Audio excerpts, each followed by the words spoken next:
Olá pessoal, tudo bem com vocês? Espero muito que sim. Bem-vindos ao meu amado Direito Civil, bem-vindos ao estudo do Direito de Família. Estamos de volta para falar dos impedimentos matrimoniais, agora de forma específica, entendendo os 7 impedimentos matrimoniais que o Código Civil nos apresenta. Se você ainda não é inscrito nesse canal, por favor, vai lá, se inscreva, ative as notificações, deixe o seu comentário, compartilhe com os seus colegas, vamos fazer o canal crescer ainda mais. Se você já é inscrito, meu muito obrigada. Vai lá no Instagram, me mande um recadinho, um direct, me conte de onde você é. Eu fico muito feliz, de descobrir assim pessoas de tão longe de mim. Eu sou aqui do interior do estado de São Paulo e eu fico muito feliz em que muitos alunos de lugares bem diferentes, me prestigiam. Então eu gosto muito de ouvi-los. Manda lá um recadinho para mim, tá bom? Então vamos dar continuidade aqui ao estudo dos impedimentos matrimoniais. Lembrando que os impedimentos matrimoniais, eles são aquela incapacidade relativa para o casamento, ou seja, eu tenho capacidade para me casar, mas não posso me casar com aquela pessoa ou com determinada pessoa. Nós vimos que esses impedimentos matrimoniais, eles se distinguem, ou eles são classificados de 3 formas. Um é por causa do grau de parentesco, ou alguns é por causa do grau de parentesco, outro é por causa da existência de casamento anterior e outro é por causa da existência de prática de crime, tá? Terminamos a nossa aula falando sobre as relações de parentesco. Por quê? Os primeiros incisos que a gente vai falar nessa aula tem a ver com aquela relação de parentesco. Então, se você não assistiu a aula número 6, é importante você assisti-la, porque eu expliquei lá qual é a relação de parentesco certinho, para a gente compreender por que há um impedimento matrimonial a respeito desse grau de parentesco, tá? Então vamos ver o que diz o artigo 1521. O artigo 1521, ele vai iniciar falando, nos seus primeiros incisos, sobre pessoas que não podem se casar porque elas são parentes. E esse grau de parentesco é um grau de parentesco que pode vir por causa da consanguinidade, ou por causa da afinidade, ou por causa da adoção. Então lembra que eu mostrei para vocês lá na relação de parentesco que eu tenho os parentes por consanguinidade e os parentes por afinidade? Em nenhum momento eu falei para vocês sobre a adoção. Porque a adoção, ela não vem, o parentesco, ele não decorre da consanguinidade. Só que a relação de parentesco, ela se equipara à relação de consanguinidade. A partir do momento que esse parentesco civil, e é assim que a gente chama, que esse parentesco civil é constituído por um processo de adoção, a relação de parentesco do adotado, ela se torna idêntica à relação de parentesco do filho biológico. Tanto é que nós não temos qualquer tipo de discriminação dentro do nosso ordenamento jurídico a respeito do filho biológico ou do filho adotado. Filho é filho de forma idêntica, tá certo? Por isso que existem muitas críticas, a respeito dos incisos que falam da adoção. Porque se eu me equiparo ao parentesco por consanguinidade, o que se aplica aqui já se aplicaria para o filho decorrente de um processo de adoção. Mas quis o legislador deixar bem claro que mesmo o adotado, em algumas circunstâncias, também está impedido de se casar com alguns dos seus parentes. Então vamos falar a respeito desses impedimentos. Primeiro, artigo 1521, inciso 1 e inciso 4. Vamos falar do inciso 1 primeiro? Não podem casar de jeito nenhum nulidade do casamento se casar e suspensão e impedimento do processo de habilitação do casamento. Quem? Os ascendentes com os descendentes, seja o parentesco natural ou civil. Aqui já está dizendo parentesco natural, consanguinidade, parentesco civil, adoção. Então, a gente não precisaria dos outros incisos que a gente vai falar mais à frente. Então, quem que não pode se casar? Os ascendentes com os seus descendentes. Até que grau, professora? Qualquer grau. O grau aqui é ilimitado. Não existe limitação para o grau de parentesco em linha reta. Então, não pode o bisavô se casar com o bisneto ou o tataravô se casar com o tataraneto. Não importa. Em linha reta, eu não posso me casar com ninguém. Eu estou proibida de me casar. Agora, olha o inciso 4, o que ele diz. Também não pode casar os irmãos. Então, o meu irmão, ele é quem? Ele é meu parente de segundo grau.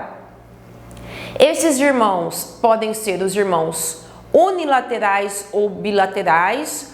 O irmão unilateral é aquele meio-irmão, né, que a gente diz no senso comum. Ou seja, ele é filho só do meu pai ou filho só da minha mãe. Pouco importa se ele é unilateral ou bilateral. Eu não posso me casar com nenhum irmão. E demais colaterais, até o terceiro grau, inclusive. Então, em linha colateral, eu tenho um limite para esse impedimento. Qual é o meu parente que eu não posso me casar? Aquele parente que é meu parente até o terceiro grau. Quem é meu parente até o terceiro grau? Meu tio e o meu sobrinho.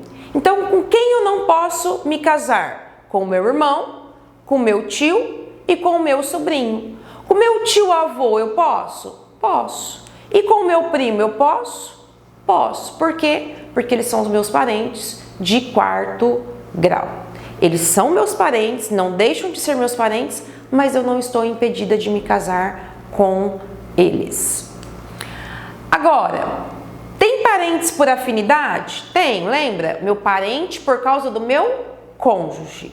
Então, eu tenho um cônjuge, eu tive um cônjuge, que eu não posso me casar se eu tenho um cônjuge.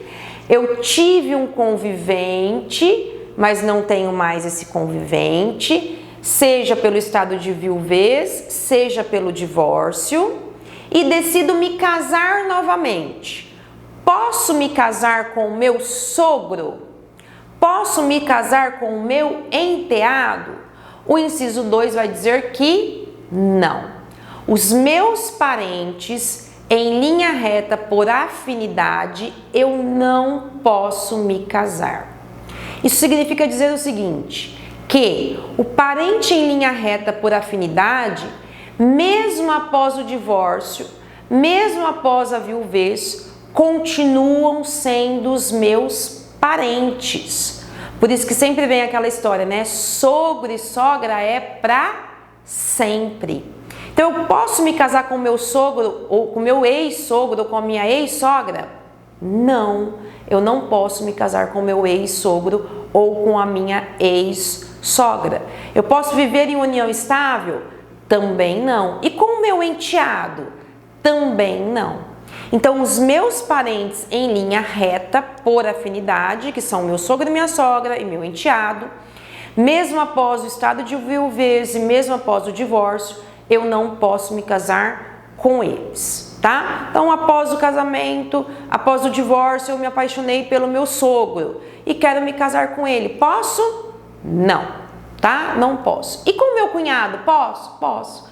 Porque o inciso 2 só diz que eu estou impedida de me casar com os meus parentes em linha reta. Lembra que o cunhado é na linha colateral e em segundo grau. Então, eu posso me casar com o meu cunhado sem problema algum. Bom, relação então à adoção, né? Nós temos dois incisos, o 3 e o 5. São esses incisos que seriam desnecessários, tá? Olha o que diz o inciso 3. O adotante não pode se casar com quem foi cônjuge do adotado. O cônjuge do adotado, o que ele é do adotante? Genro e nora. O adotante então é sogro e sogra do cônjuge do adotado. E sogro e sogra pode se casar? Não, a gente acabou de ver.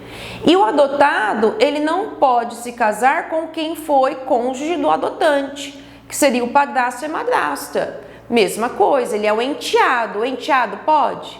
Também não. Esse inciso 3, ele está replicando o último inciso que a gente viu, que é o parentesco por afinidade. Lembra? A partir do momento que eu sou adotado, eu me torno filho como qualquer outro. Então, se não pode por afinidade lá, também não pode por afinidade aquele que foi adotado. Mas o Código Civil quis reafirmar isso, que não pode, mesmo eu tendo sido adotado, eu não posso me casar com essas pessoas aqui. E o inciso 5 diz assim, ó, o adotado não pode casar com o filho do adotante. Quem que é o filho do adotante? O irmão do adotado. Eu posso me casar com o meu irmão? A gente viu também que eu não posso me casar com o meu irmão. Então, aqui eu só estou replicando e repetindo aquilo que já foi dito anteriormente lá nos outros incisos, tá?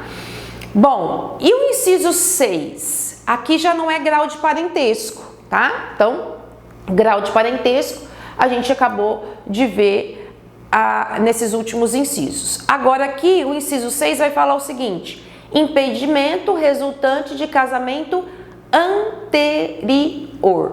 Então, se eu já sou casada, olha, no estado presente, tá? Se eu sou casada, eu não posso me casar novamente. Não no Brasil. Não pelo ordenamento jurídico brasileiro. Não se eu sou brasileira. Eu tenho que entender que não é no passado, né? A gente sabe que antigamente, se eu tivesse sido casada, eu não podia me casar novamente. A pessoa desquitada, por exemplo, ela não podia se casar novamente. Era uma vez só na vida. Hoje não mais, tá? Então, assim, se eu fui casada e fiquei viúva, posso me casar? Posso. Se eu fui casada e me divorciei, eu posso me casar novamente? Posso, sem problema nenhum. Agora, se eu sou casada, eu posso me casar? Não, tá?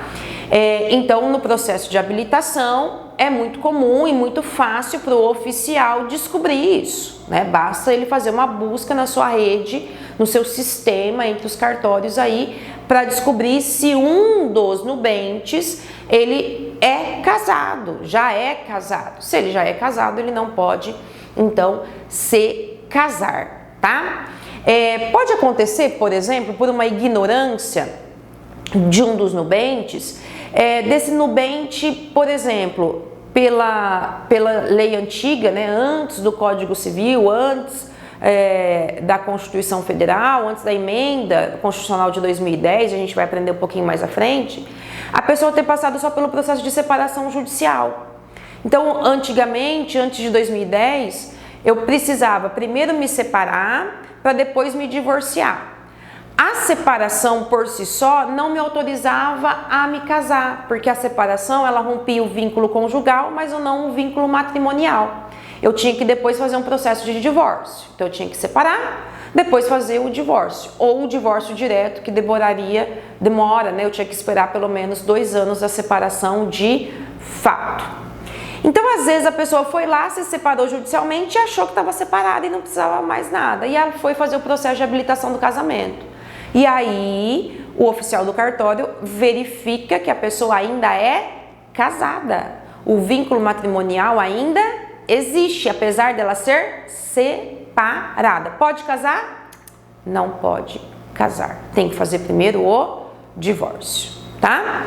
Agora, às vezes a pessoa, ela tá agindo de má fé mesmo, né? Ela já é casada e tá pretendendo se casar. Existem pessoas que, né, têm comportamentos estranhos e a gente precisa evitar esses comportamentos estranhos. O crime de bigamia ainda existe, né? Então é proibido no Brasil o casamento com 2 pessoas ou mais. Então, se a pessoa estiver tentando se casar pela segunda vez, ainda estando casada, ela não pode e estará impedida de se casar. Se ela conseguiu se casar por algum motivo, vamos imaginar que o cartório que ela se casou a primeira vez